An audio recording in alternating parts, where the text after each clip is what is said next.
Yo, what's going on, boys? CollisionWorks here with another Madden breakdown for you all today, gentlemen. We are going to be breaking down Mable Coverage. What is it? Why do I use it? What am I supposed to use it for? How do I beat it? Yeah, we've gotten this question just a few times on the Discord, so I thought, why not just make a video on it, breaking it down. So in case you're unaware or if you're new, you guys know what's going on here. So basically, a Mable defense is a zone defense. It's basically designed to protect the sideline from deep running corner routes or out breaking routes, pretty much deep out breaking routes, while also covering against short breaking out routes. So what's nice is we have for example, cloud flat, and then we're going to pair it with something like a curl flat. Now, basically, how you're going to set up this defense is you're going to sacrifice some type of middle or seam zone. For example, like Tampa 2 here, basically one of these yellow zones is now going to turn into a purple. Now, typically we see it often used in a Tampa 2 or cover 2 style defense. You can use it in cover 3. We're going to go over both, but just so you guys know, that's basically the strength of why you would choose this defense. So we're going to come out in corner strike here and just show you guys what this is going to look like on defense. So we're going to break down Tampa 2. Before we select it, we're going to have to go to our coaching adjustments, because this is how we're going to set it up so we actually have our zones running deep to cover the high and low reads. So I'm going to go ahead and do auto baseline on, auto option, and then typically I like to start with my flats at 30. If they're running specific outbreaking routes that are a little shorter, we can adjust this later and knock it down some. But we're going to start with 30. Curls, I like to leave it 5. Again, we can change this to 0 or even 10 depending on the course of the game. And then match, you can leave this on, because once your zone drops are on, this will automatically turn off. So just keep that in mind. Now we're going to begin in Tampa 2 here. So for example, something like corner strike here, I'm going to go ahead and actually put Tyreek Hill here on a corner, and I'm going to go ahead and put my B receiver on a streak. So basically what we have here is our tight end in a flat, we have our point bunch receiver on a corner route, and then we have B here being the pulling route to go ahead and pull that deep half upfield. That way we can find a soft spot in the defense. Now against a base cover 2, so I'm going to go ahead and reset my play here and let the zone drops go back to default. Tyreek Hill is going to have no problem getting open over the top of this coverage if we have a pulling route by B to help keep that deep half over the top. That's why we use the zone drops. So now what I'm going to do here is I'm going to go ahead and back off my DB. This is kind of where Madden is Madden. It's a video game. We just got to correct it, because it doesn't always work as function. To actually have your DB run all the way back to the 30 yards that you set him to, you will need to manually back off the DB, okay? Now to do this quickly, what we're going to do is select Y or triangle, and then we're going to go ahead and select A or cross if you're on PlayStation, and then we're going to go ahead and press the B receiver, because that's going to be the receiver that the outside corner is on.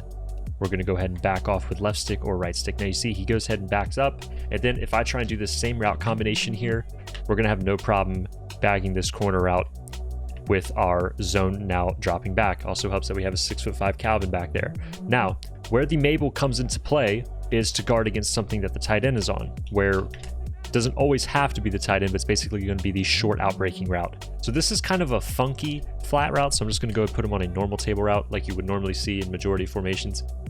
So now what our Mable coverage is going to look like is, like we said earlier, we're going to sacrifice a middle zone playing or seam defender and put him off to the sideline as well. We have this set to 5.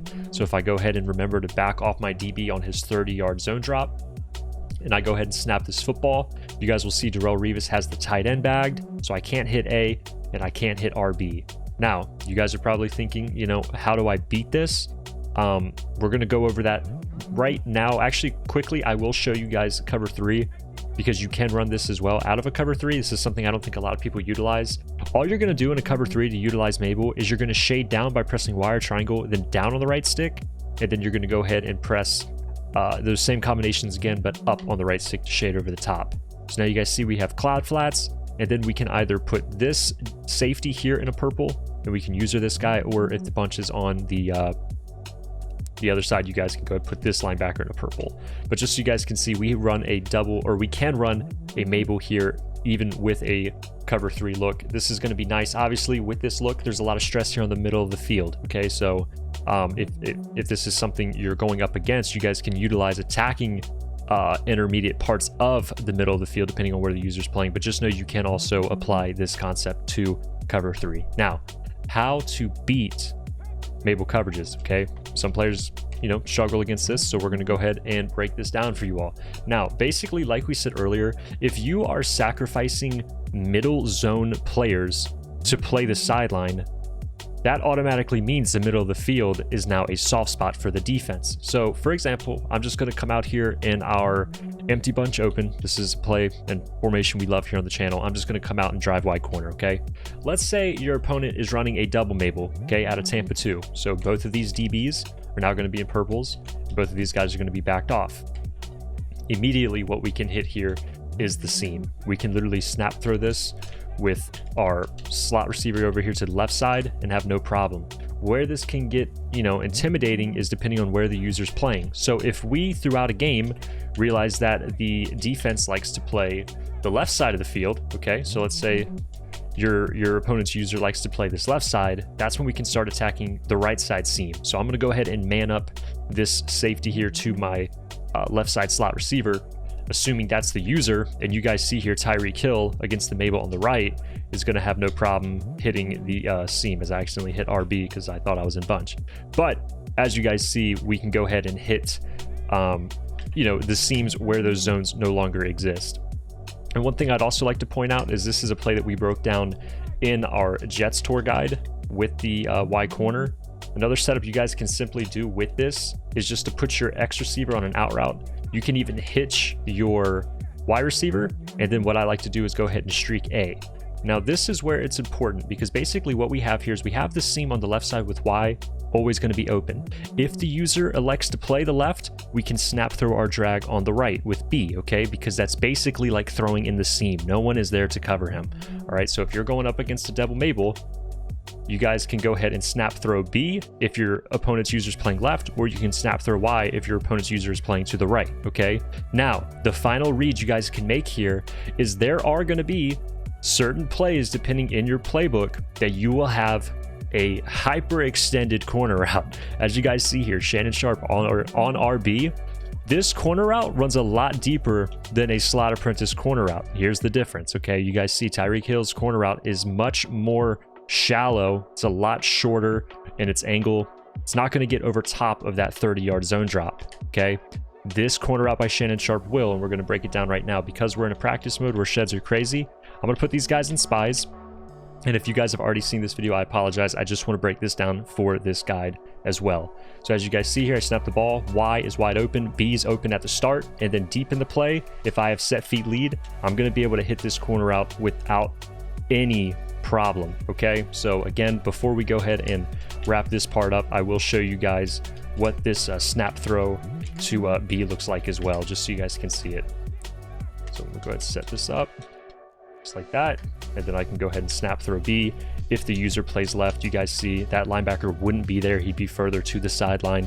So just keep this in mind, boys. And then finally, before we go ahead and wrap it up, just keep in mind, if your opponent is electing to do Mable coverages out of cover 2, do not forget the weaknesses out of a cover 2, and that is deep down the middle. So for example, if I run speed dig, you don't have to run speed dig if you guys are running bunch. Okay, you guys can run any type of deep post play. If you guys are running wide trail, that's an option.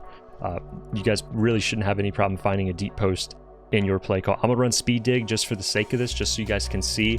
If you have anything deep running down the middle and something to distract the user, okay, let's say I run a play just like this, and then I go ahead and put, I could put RB here on a slant just to try and keep the user at bay, or you can leave that B on his in route. We're kind of labbing right here.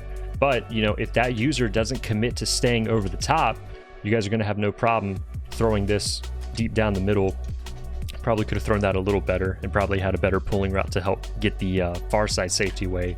But if we do something just like this, show this to you guys again with a better example, you're gonna have no problem, beating Mable coverage deep as well. So see if I can go ahead and fit this in, something like that. There you go, with the possession to avoid the deep knockout. Basically, just don't forget that cover 2 is still cover 2. Boys, I hope you guys enjoyed this video. If you guys have any questions or if I forgot something, please let me know. Make sure to break it down in the comment section, or feel free to join the Discord. See you guys in the next one. Peace.